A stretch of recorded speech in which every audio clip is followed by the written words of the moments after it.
I'm currently a Professor of International Relations and Dean at La Trobe University. Um, I guess I've spent most of my career working on Asia's international relations and principally sort of working at the interface of the academic and policy realm, so where academic research has something to say and some contribution to make to policy debates, particularly in security and defence, trade policy areas. I got into it in a funny way. I went to do postgraduate studies at the London School of Economics with the intention really of going there, getting a master's, finishing off, getting a haircut, getting a real job, but got very much pulled into the academic game, partly by the LSE. It was a great, really, at the time, it was absolutely fantastic intellectual kind of melting pot. We were studying international relations, but in a very unconventional way. One week you'd be reading Henry V, the next week you'd be reading a Yugoslavian novel, the next week talking about nationalism, and so it was quite an unconventional curriculum.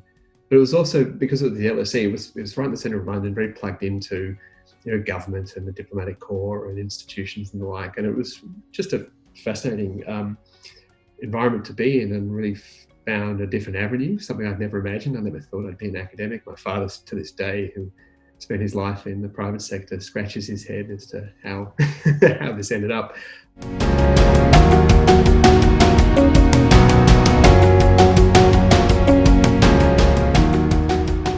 Look, I think in Australia there has, for a long time, been a bit of a gap that has existed, often quite a gaping chasm that's existed between the private sector and universities. So in fact, between universities and everyone else, regardless of it's private sector or government.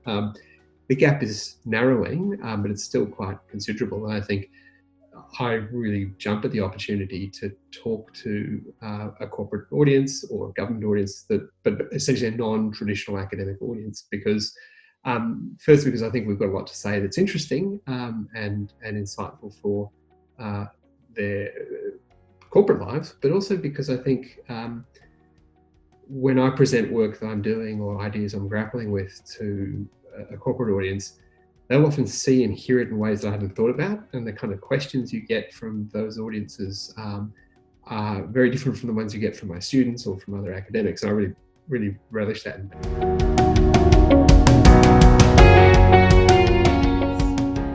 Well, the current moment, which is one where essentially the US and China seem to be at the precipice of a really significant period of contestation, has both an immediate recent past that seems to have kind of emerged from the Trump administration, particularly. So when he was elected in 2016, well, firstly, those of us who watched the region closely, no one thought he was going to win and had not really thought through what he might mean. All of this stuff around trade war with China and the China bashing, we all thought there was so much hot air.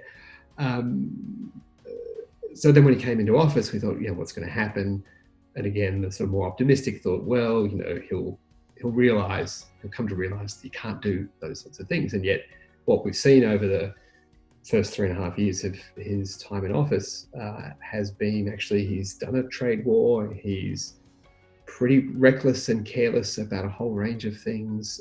His approach to North Korea took the Korean Peninsula about as close to war as it has been since the 1950s. And the treatment of China beyond just the trade war, to reorient his foreign policy towards full spectrum geopolitical competition, has really, really accelerated really accelerated the sense with which the region has moved from being 4 decades of peace, stability, and economic growth to, wow, we could be on the cusp of not just a period of great power rivalry, but a period in which conflict between these countries is now imaginable and seems plausible, if unlikely. First of all, I hope that people who come and attend will get a sense of, firstly, the seriousness of the position we're in, that this is not a temporary state of affairs, that we've entered a kind of a new phase in the region, but also that it's not inevitable, that we got here. There's a set of steps that we took to get to where we are, that there are still what people like to describe as kind of off-ramps. There's still ways out of this, that rivalry and conflict between the United States is not inevitable. Between the United States and China is not inevitable, but there's a lot of work that needs to be done to change those circumstances. And wherever we are in this game, whether we're in the academic cave or in the corporate sector, there are some little parts that we can play to contribute to that and get a sense of what individuals can do in that context.